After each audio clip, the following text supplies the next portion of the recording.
فوج کی سوچ میں جوہری تبدیلی، تجزیہ بائی عرفان صدیقی۔ کیا فوج کے روایتی کردار میں کوئی بڑی جوہری تبدیلی واقع ہو گئی ہے یا تیزی سے تشکیل پا رہی ہے؟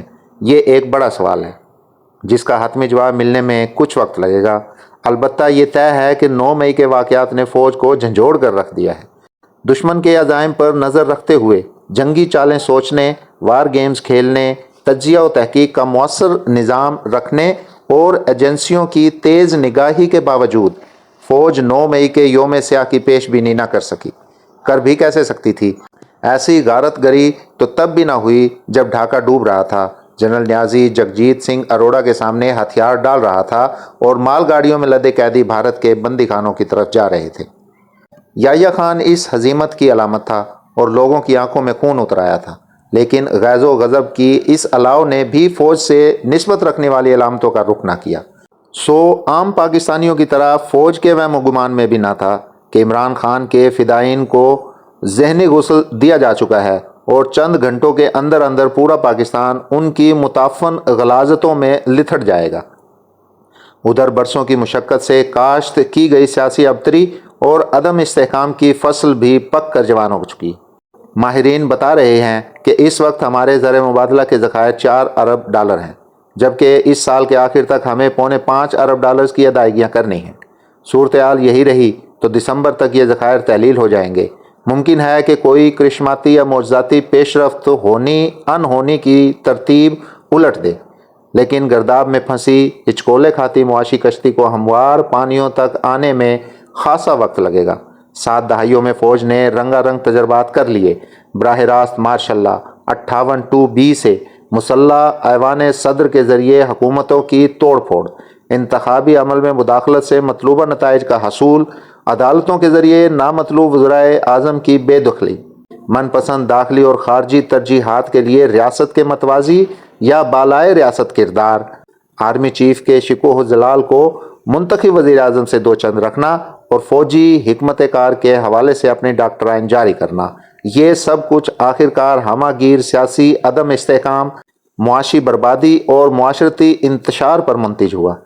گزشتہ 1 دہائی میں بے سمت اور بے حکمت مداخلت ساری حدیں پھلانگ گئی۔ جنرل باجوہ کے 6 سالہ دور نے پچھلے کئی دہائیوں کی کسر نکال دی۔ یہ بظاہر سول ملٹری تعلقات کی گرم جوشی کا عرصہ تھا جسے ایک پیج کا دلکش نام دیا گیا، لیکن عملاً یہ صرف عمران باجوہ گٹھ جوڑ ثابت ہوا۔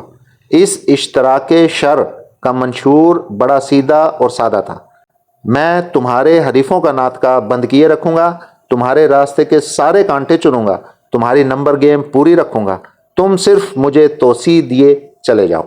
یہ عقد سہولت اس وقت تک چلتا رہا جب تک سانجے کی ہنڈیا بیچ چوراہے کے پھوٹ نہیں گئی۔ تب تک پاکستان اقتصادی بدحالی کی گہری کھائی میں لڑھ چکا تھا۔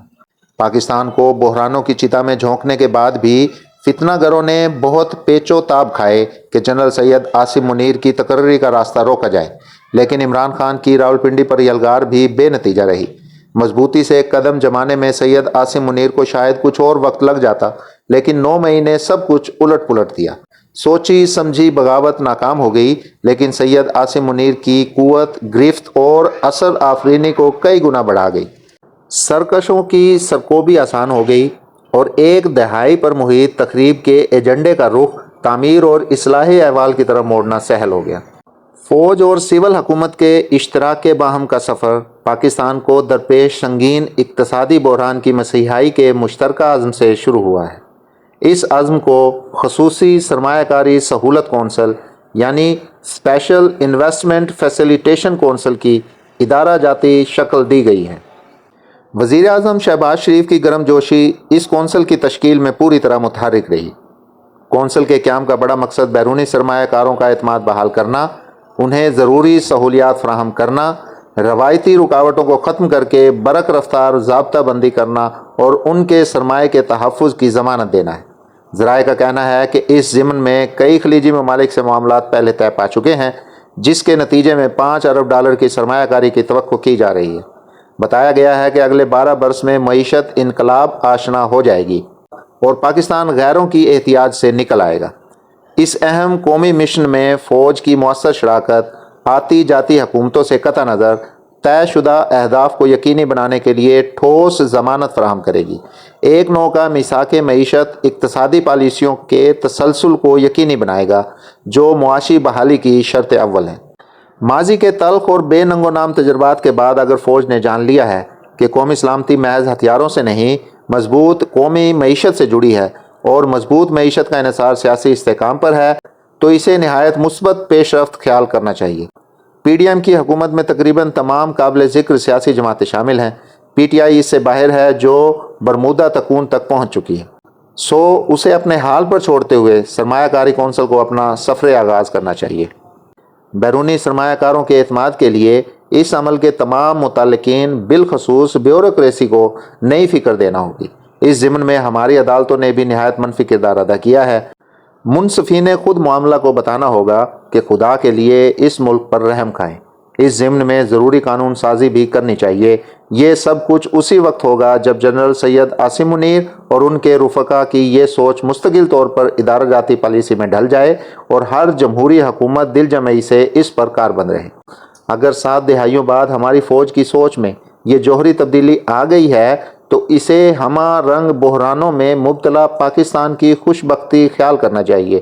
سید عاصم منیر اپنے اس انقلابی اقدام کے باعث دیر تک یاد رکھے جائیں گے۔ کوئی شخص نہ مارشل لاؤں کے سبب تاریخ کے روشن اوراق کا حصہ بنتا ہے، نہ حکومتوں کی گردن دبوچ کر مدت ملازمت میں توسیع حاصل کر لینے سے۔ تاریخ انہیں پان کی پیک کی طرح اگال دان میں پھینک دیتی ہے۔